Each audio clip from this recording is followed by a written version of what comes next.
साथियों नमस्कार।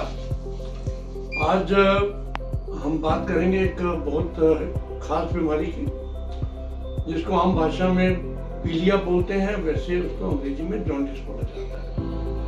और जैसे जैसे गर्मी का मौसम बढ़ता है, वैसे वैसे आप देखेंगे कि पूरे देश के अंदर जॉन्डिस के केसेस बढ़ जाते हैं। और पीलिया आमतौर पर हम सब लोग जानते हैं परिवारों के अंदर होता है। तो इसको ब्रॉडली 5 हिस्सों में बांटा गया, A, B, C, D, E। जो A और E हैं ये खान पान से होते हैं। गलत पानी पिया गया, उसमें मिलावट थी या उसके अंदर वायरस था, वो हमने ले लिया। और जो B, C, D हैं ये इनका कारण जो है वो दूसरे तरीके से है, ब्लड की यूजुअली। और B और C तो ब्लड की वजह से, ब्लड ट्रांसफ्यूजन से या इंजेक्शन से या उस तरीके से फैलता है। अब शुरू में बात करें तो छोटे बच्चों के अंदर भी जॉन्डिस होता है, न्यू बॉर्न के अंदर भी जॉन्डिस होता है। वो यूजुअली ब्लड ग्रुप की मिसमैच की वजह से या लीवर जब पूरा फंक्शन नहीं करता उसकी वजह से होता है। और उसके साथ साथ कई बार आपके जो लिवर और बिलियरी सिस्टम है, गॉल ब्लैडर और लिवर का जो कॉम्बिनेशन है, उसके अंदर ब्लॉकेजेस की वजह से भी जॉन्डिस होता है। उसको ऑब्स्ट्रक्टिव जॉन्डिस बोलते हैं। और कैंसर के अंदर, लिवर का कैंसर हो, गॉल ब्लैडर का कैंसर हो, उसके अंदर भी जॉन्डिस होता है।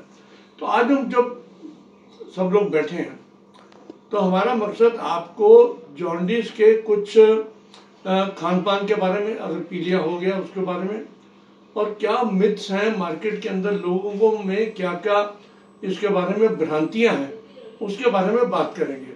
हमारे साथ में आज एक टीम है डाइटिशियंस की। आराधना दीक्षित जी हैं हमारे बीच में मीनाक्षी मल्होत्रा जी हैं, और हमारे बीच में प्रियंका मेहता हैं। ये तीनों जो हैं इस फील्ड के अंदर स्पेशलिस्ट हैं, और तीनों आज आपको जॉन्डिस में क्या खाना और क्या नहीं खाना। इससे पहले कि मैं खाने की बात करूं, जॉन्डिस जो A और E की मेनली हम बात कर रहे हैं, तो उसके अंदर खाने की रेस्ट्रिक्शंस और आपका रेस्ट, पूरे शरीर को रेस्ट देना और रेस्ट्रिक्शन देना, ये मेजर पार्ट है।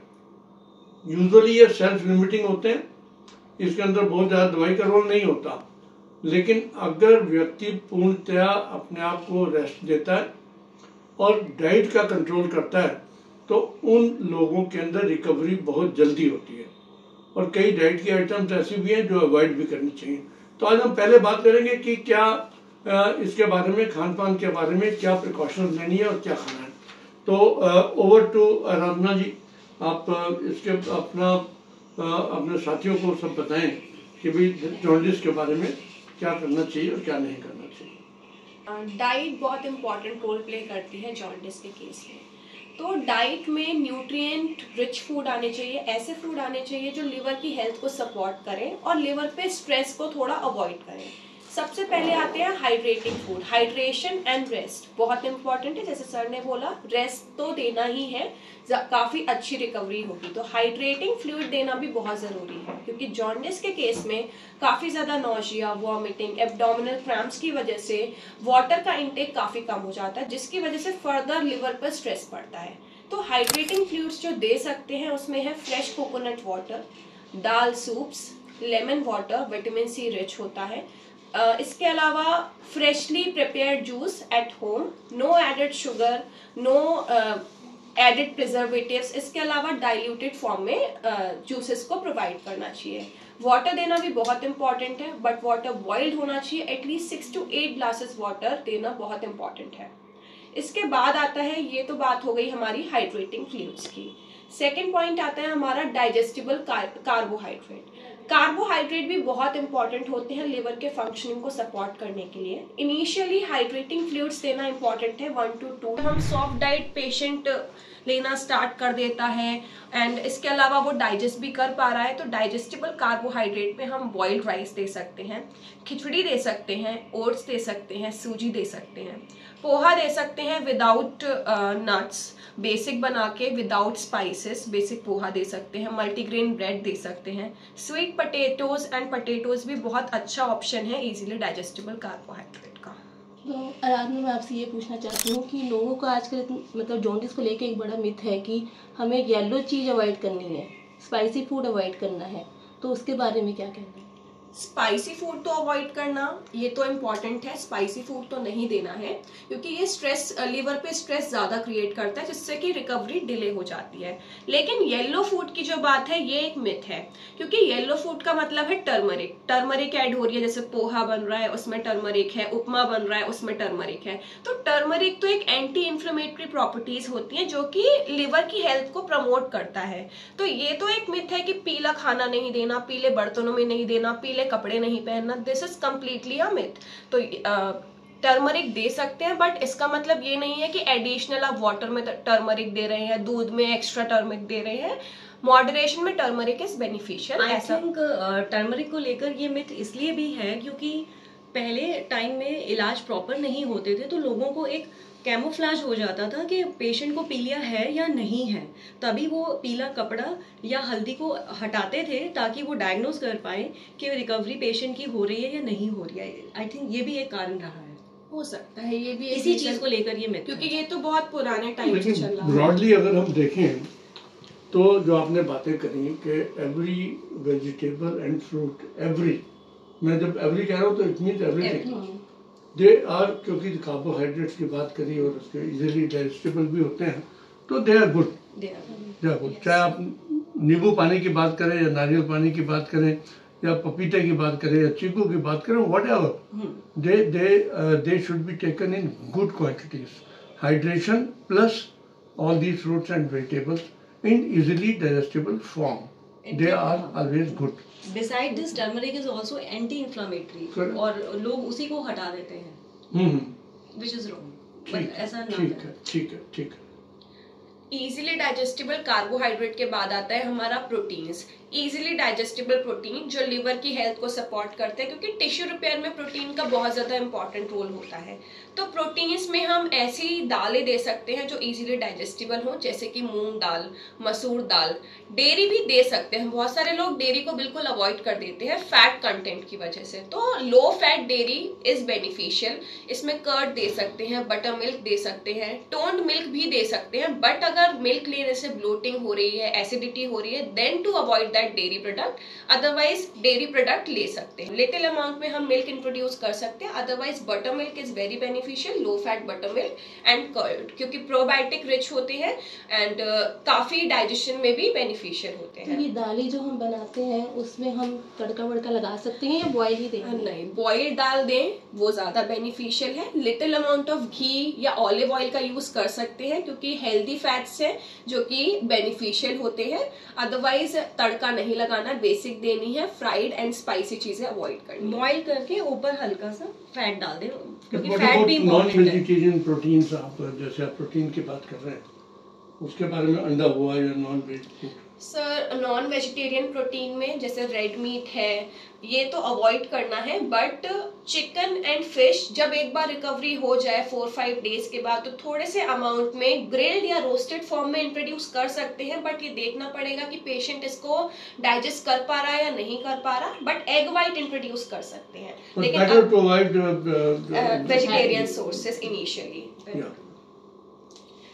नेक्स्ट पॉइंट हमारा आता है फ्रूट्स एंड वेजिटेबल्स। जो हमने इजीली डाइजेस्टेबल कार्बोहाइड्रेट की बात करी थी उसी में कवर हो गया था। सारे ही फ्रूट्स, सारे ही वेजिटेबल्स इज बेनिफिशियल।